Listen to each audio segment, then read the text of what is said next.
entire studio is hotboxing for Jimmy Neves here on Expresso. So definitely support him at the Summers this year. He's doing such good work and we're really, really proud of him. But it is time for us to take a look at the top 5 movies rocking the box office right now.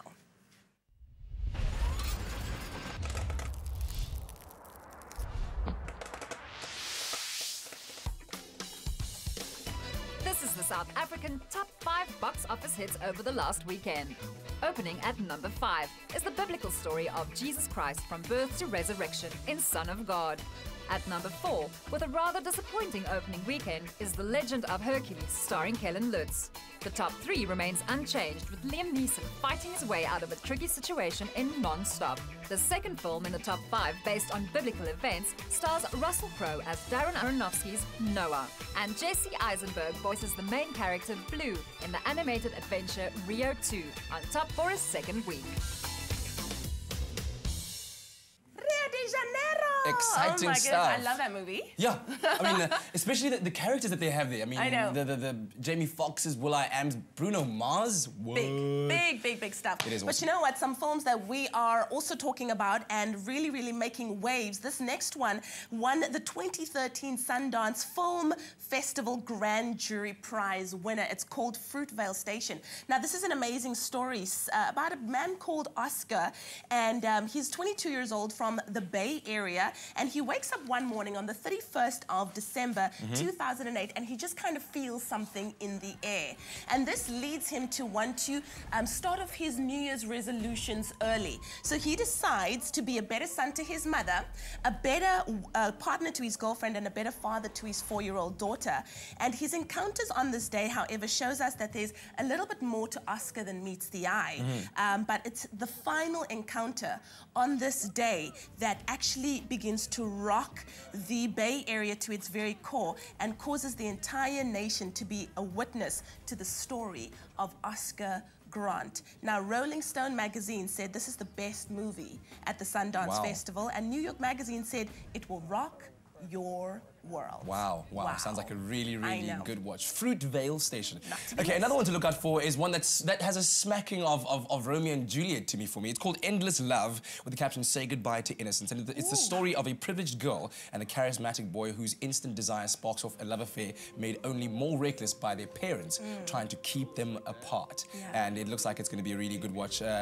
We have Gabriella Wilde, whose real name is actually Gabriella Zena Vanessa Anstruther Goch Calthorpe.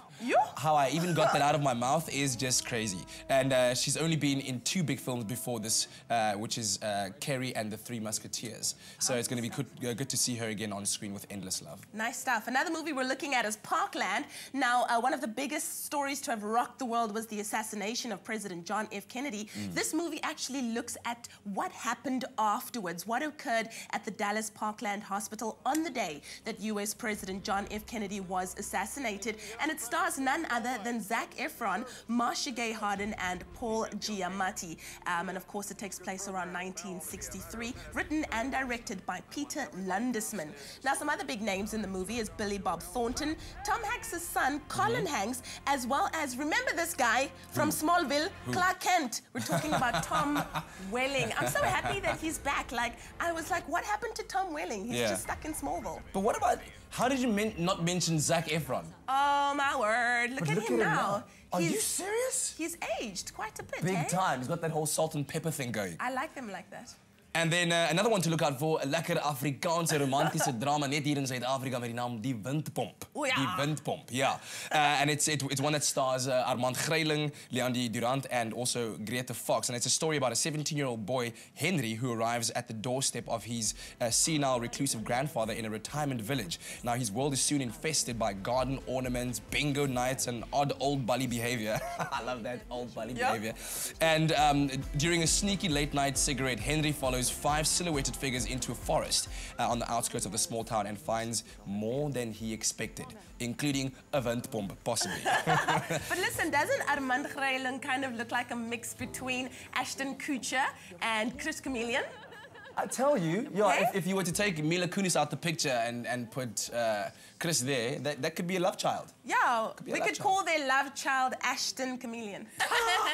Anyways, the biggest movie of like the week or the year has to be Spider-Man 2, The Rise of Electro. And this is fantastic because Spider-Man is kind of just loving life, swinging between buildings, like just loving Gwen, until the emergence of the supervillain, played none other by Jamie Foxx. Yeah. Jamie Foxx as a villain. It's going to be so epic. I saw one trailer of it. It's going to blow your mind away. But stay tuned. Later on, we also talk about Inamba Namba, a very, very cool South African movie for you to watch out for. But stay tuned to your Feel Good Breakfast show. We'll be right back.